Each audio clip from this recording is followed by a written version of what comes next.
Okay, welcome to the car review.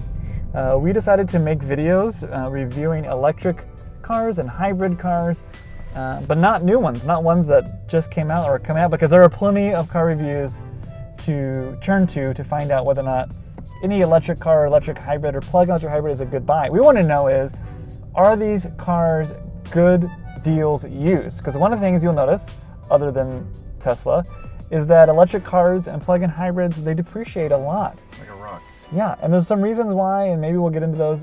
But we want to know, are these cars good cars 2 or 3 years old? And AJ and I both have a 3 or 4 year old plug-in hybrid electric car, and we'll talk about that. AJ, what are we reviewing today? Yeah, so today we're reviewing the 2013 Fiat 500e. I don't think this is 2013. So today we're reviewing the 2017 Fiat 500e. This car, they started making it in, I believe, 2012.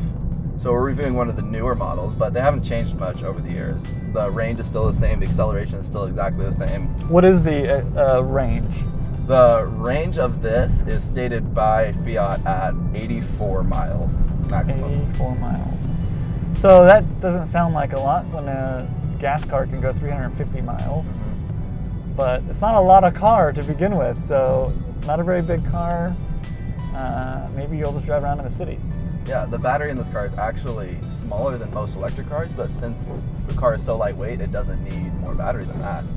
Okay, so I'm a little biased. I used to own a Fiat 500 Turbo Abarth for a couple years, so I just like them. I think they are really, I don't want to say cute because everyone says cute, but they're cool, right? They're kind of cool. They look different. They're Italian design, Italian style. I don't know. So I like, when I get in it, I like the way that it looks. It doesn't bother me. A lot of people, the way that it looks bothers them. They think it's too cute. I don't know. What do you think? I think it looks fine, especially compared to other electric cars nowadays, that they're all trying to look unique. The fact that they just took this off of the gas version makes it look normal. It makes it fit in with other gas cars. And that's one thing that's a kind of different categories. You have cars that are designed from the ground up to be electric, like a Tesla, Nissan Leaf. But then you have cars that are converted to electric, like even the Chevy Volt is from a Chevy Cruze. Yeah. This was from the regular one. And there's some compromises, I feel like, because some of the electric cars that are built from the ground up have like front trunks, and the batteries are placed in the frame of the car instead of like the trunk space. This car, you do lose some trunk space because there's a giant battery pack back there. You can tell the difference within 5 minutes, whether it was ground up or transitioned, definitely. Okay, so for the handling, the first thing I noticed when I got into it, it's a little bit stiffer than I thought. This car is a lot heavier than the other 500, and so I noticed a little bit of bounciness, more so than in a Chevy Volt, for example, that we own. But it's not bad. I think it handles really well. I wish we could go on some carvy roads. It handles well because it's sometimes the weight of electric cars make electric cars feel like they handle pretty well. And they have to beef up the suspension usually to handle that weight. And so you get a firm handling feeling. Interesting fun fact, did you know that the Fiat 500e has staggered wheels, so the back wheels are wider than the front? Really? Yeah, did you know that? Why is To handle the extra weight of the battery pack. It's crazy. Is the battery towards the back or just? Yeah, it's in the trunk. Oh, wow. And I took my 500 Abarth to get, as much as I hate to make fun of Fiat dealerships, they're not the greatest, but I asked them to rotate my tires, like, dude, we can't rotate your tires. You have to buy brand new ones. Like, no, man, they're like 5,000 miles on them. I just want them rotated. It's like, oh, they're different sizes. You just got to buy new tires. I was like, what are you talking about? I know the electric one is, and he's like, oh, let me look it up. Yeah, you're right, electric one. Oh, handling test. Oh, my God. Yeah. Oh. Yeah. Handles pretty good, like a little city car should, right? Like a little. Yeah. Whoops. That's good for handling. I guess that'll be funny. I mean, we lost some traction on that turn there, but that was just because of the instant torque you get from all electric cars. Yeah. But the actual turning side to side feels good. I think it feels firm and planted, and I think people are going to be surprised how well it handles. And one of the reasons it handles so well is because it has a really short wheelbase, and that allows you just to turn in really quickly and turn out really quickly. Turn rate? How does the turn radius? Well, let's say we're at a Yeah. we're at a dead end here. So turning radius is ridiculously small. Yeah, it's it's ridiculous. Well, the Volt handled it okay too. All right, let's do an acceleration test. Acceleration test. Let's see. We're a little bit uphill.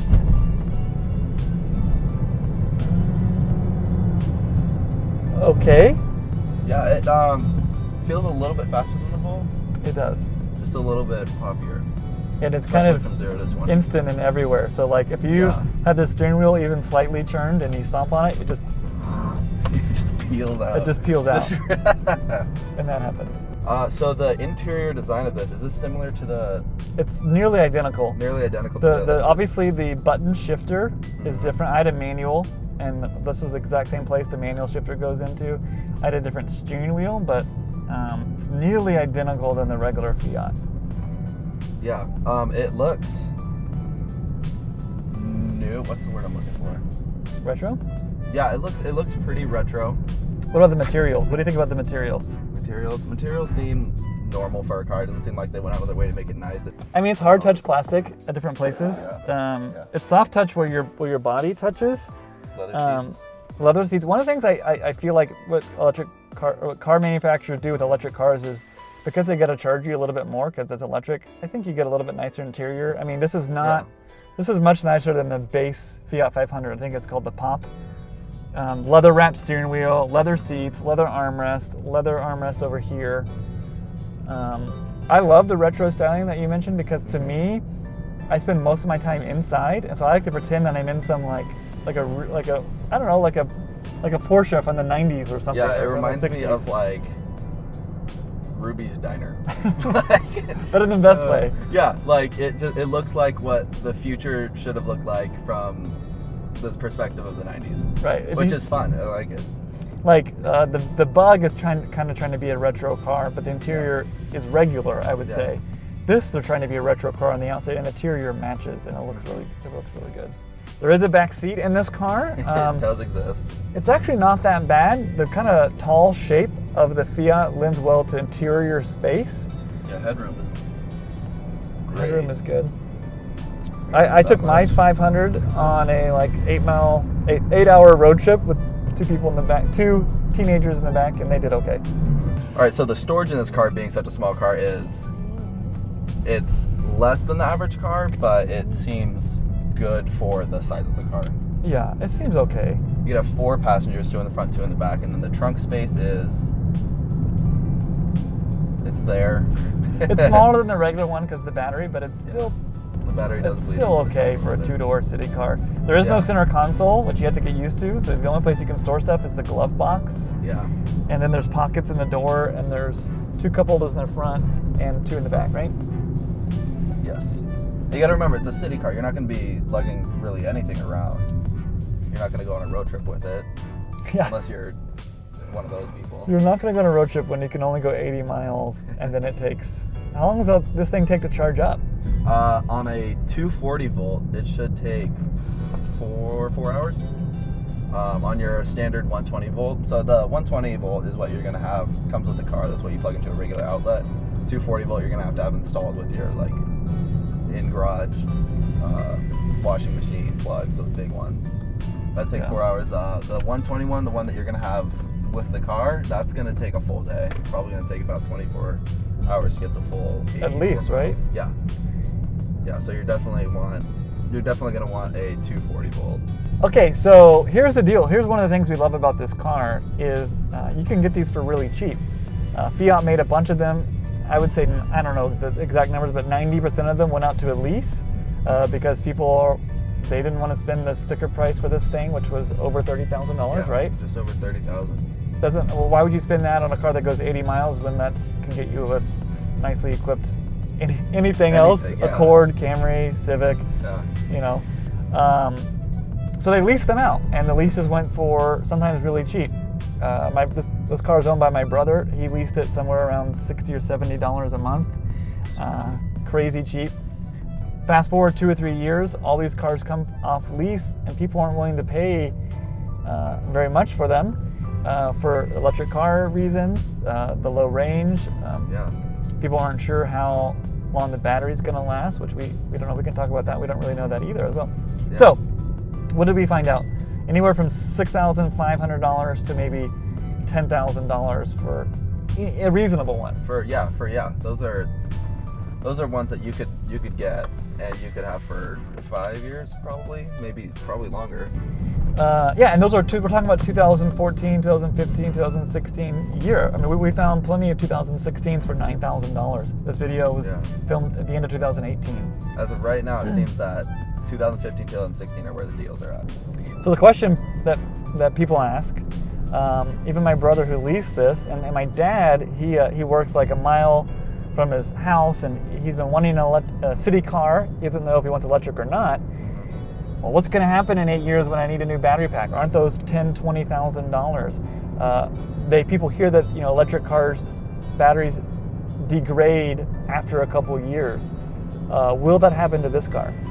Yeah. So we did a bit of research, and we couldn't really find anything on Fiat battery degradation because it really hasn't happened noticeably yet. Even with the older 2012, 2013 models, they haven't noticed anything serious. Maybe losing a mile over the past 5, 6 years. Yeah, like I heard some people say, they felt like the worst case scenario within a reasonable amount of time owning it, not like 10 plus years, was maybe they might see 10 to 15% degradation, which would be 8 to 10 miles less per charge. But that's like worst case scenario. That doesn't mean the car isn't drivable, and that doesn't mean that it's 90% as good as it was with those 10 miles less, 10% less. Most of the time, I'd say 95% of the time, you're not going to be using those extra 8 to 10 miles. You're not going to be rolling into your garage with 8 miles left. You're going to be using like 20, 30 miles a day, max. And that's the deal. It is a little bit of a risk, maybe that those battery failures could happen, but you're paying $6,000, $7,000 for this car. Yeah, trust me, I don't want to pay, even if it gets down to $5,000 in a couple years for a new battery pack. But you buy the car for not much more than that to begin with, and you drive it every single day, and you spend nearly zero on maintenance and upkeep. I guess it's a risk you have to weigh, as well as you kind of benefit from the fact that people are nervous about that, so they don't pay normal rates for the car, so you do benefit from people's uneasiness with the fact that the batteries don't last as long. So one thing you have to realize is with the Fiat, it uses a better battery management technique. It's actively heating and cooling the battery to keep it in the best state. You did see some range loss in the first generation Nissan Leaf that just used air cooling, but the Fiat is, I guess you could say, it's kind of better built in that regard. It's more similar to a Tesla or a Volt, where it actively manages the state of the battery, therefore giving you a better lifespan.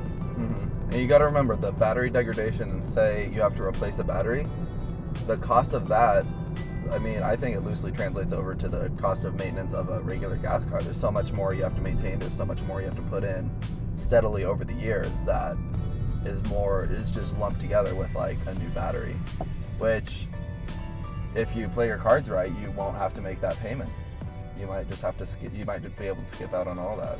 One of the things that I feel like, and it may or may not happen, is that there's going to be thousands of Fiats on the road that if they someday need new batteries, that people are going to be offering rebuilt batteries, or some companies are going to come out there where they're taking older Fiat batteries and refurbishing them, and you can buy them for a lot cheaper than what it looks like it's going to cost right now. I know people who have had the Prius, have been out for a long time. Those batteries do go bad eventually, and there's numerous companies out there that you can even replace the battery yourself and save thousands of dollars. And so it's not, if it does happen and you want to keep a 500e for 10 years, there might be options. It doesn't just mean that your car is undrivable if the range goes down over time. The more there's demand for the batteries, the easier it's going to be to get one, definitely. So one other question that people had is, how much money are you saving over this car, mile per mile, year by year, by buying the electric car versus the gas car? So to fully charge this thing up from 0 to 100% is going to cost you about $3 in electric costs, assuming the national average for electric costs. And that's going to be about 3 cents per mile that you're paying. With the 500, with the Fiat 500, the normal one, the gas one, it's going to be about 10 cents per mile. So you're you're paying less than a third of the price. It's a lot of savings in fuel costs. Yeah, and that's obviously dependent on fuel price, but I think most people are going to say that fuel prices will go up, so it'll be even more savings over time. Okay, so one of the things we want to do with all of our vehicles is give them a score, and AJ made up this awesome scoring system. And it's going to sound weird because we only have one car to compare it to, so it's not out of any total score, but it's each car compared to the other cars. As we add more cars, you'll be able to relate them to each other. It's not out of 100, not out of 10. It'll be relative to each other. So for our first, we have 5 categories. We got acceleration and handling, range, exterior and interior design, storage, and features, extra features. So for our first acceleration and handling, we gave it a 50. So it does 0 to 60 in about 8.5 seconds, which is actually very reasonable for any car. It's quite quick. It feels quick, but for an electric car, it's kind of one of the slowest. A Chevy Bolt, maybe you heard, that does it somewhere in like 6.5. So we had to give it some lower scores on the acceleration at 8.5 seconds, but it handles really well. The short wheelbase, the low center of gravity, the Fiat dynamics handles really well, so that's why we gave it a 50. And then the next score was range, and we gave it a 35. Yeah, so the range of this car is 84 miles, as we've said. It's about average for most cars. I mean, average for most cars, they go like 300 miles. It's average for most electric cars. Yeah, right. So they're starting to the higher end electric cars, the higher end of mileage, are going about 250 to 350 miles now. And they're starting to come out with some more mid-range ones around 120 and a little bit lower. So this is starting to get a little bit lower around these years of the mileage. So we gave it a little bit lower of a score, 35. Interior and exterior design, we gave it a 65.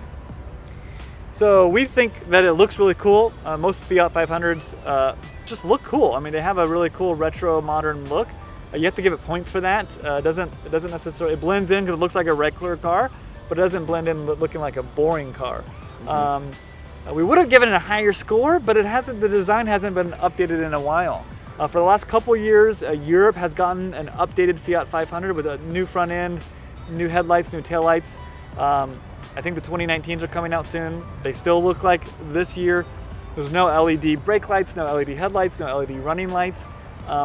Most modern electric cars will have all of those things. Even modern internal combustion cars will have designs like that. But the interior looks really cool. The color matching interior dash makes it stand out. The leather seats, the leather wrapped steering wheel, the button designs all look really fun. And so we gave it the score that we did of 65. And then the next score didn't do so well was storage. We gave it a 10. Yeah, so the storage in this car is terrible. It's just not good storage. It compensates in other ways, but the storage is just low. You can only seat 4. It's only got 2 doors. You got enough legroom in the back for smaller people, but like if you want 4 adults, it's going to be tough. And then when you most other electric cars, if they're fully electric, usually the ones from the ground up, are going to have a front trunk. This one doesn't, because it was built from a gas car over. And if you look into the trunk, it doesn't go very deep because there's the battery bleeds into that, and it's just not much storage. So our last one, features, we gave it a 20. Yeah, so this functions as a car really well. It has all the basic things that you need. It has heated seats, it has Bluetooth audio, obviously AC and heat, electric windows, but it's missing a lot of things that a car, especially at this price point when it's new, has. It doesn't have navigation, doesn't have any type of driving assist, driving aids, adaptive cruise control, no adaptive anything. It doesn't even have a backup camera, it doesn't have a sunroof. And so while everything works really well and it's an easy reach, it's just missing a lot of things that any 2016, 2017 car would have. So while we like the features that it does have, it's just missing a ton, and that's why we gave it that score. So to put all that together, we're not going to take an average of those scores because we also have to incorporate the value, the depreciated cost. And it's hard to take an average cost. We decided the average cost of this car is going to be about $8,000. You can find cheaper, you can find more expensive depending on the mileage you're looking for. We decided the average cost is about $8,000. It's hard to give that a score of like 5 or something. And so we wanted to incorporate that into the math. So we're going to add all the scores together and divide them by 1/1000th of the price. And we add all the scores together, we get 180. Divide that by 1,000th of the price, we get a 22.5 for the score of this car. So we know, for me, the question is, is this, should you buy this at $7,000, $8,000? Where if you want to spend $6,000, $7,000, $8,000 on a internal combustion engine car, you're talking about a car that's 2 to 3 times as old as this. Not as nice as this, not as fun as this, not as much tech as this. That's the question that people are asking. What do you think, AJ? I think if your daily driving is within this range, which for so many people it is, then yeah, it's a great car, especially for the depreciated price.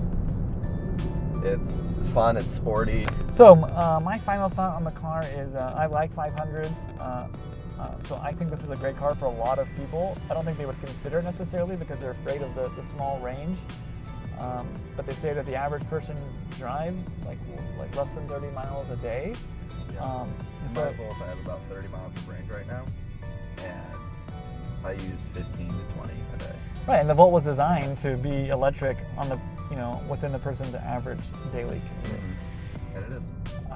I don't think enough people are considering this car. I think that's good and bad. That's good in the sense that you can get a great deal because there's a high demand for them. But I think we live in a fairly urban area, and I think this would be a great car for a lot of first-time drivers. Oh yeah. Teen drivers, college students who don't go to college far from home and have to commute often. I think it's more reliable. I think it's safer, and I think it's more fun than your average $7,000 car. And if I was trying to save money, or if I had a situation in life where I need to eliminate maybe a car payment, or two, I think people should really consider buying some of these used electric Fiats because they can save a lot of money, and at least in the short term. If they're worried about it in 10 years, I think that's a valid concern. But if you need to save some money in the short term and still want a fun, exciting car, and by short term I mean less than 10 years, I think this is a great buy.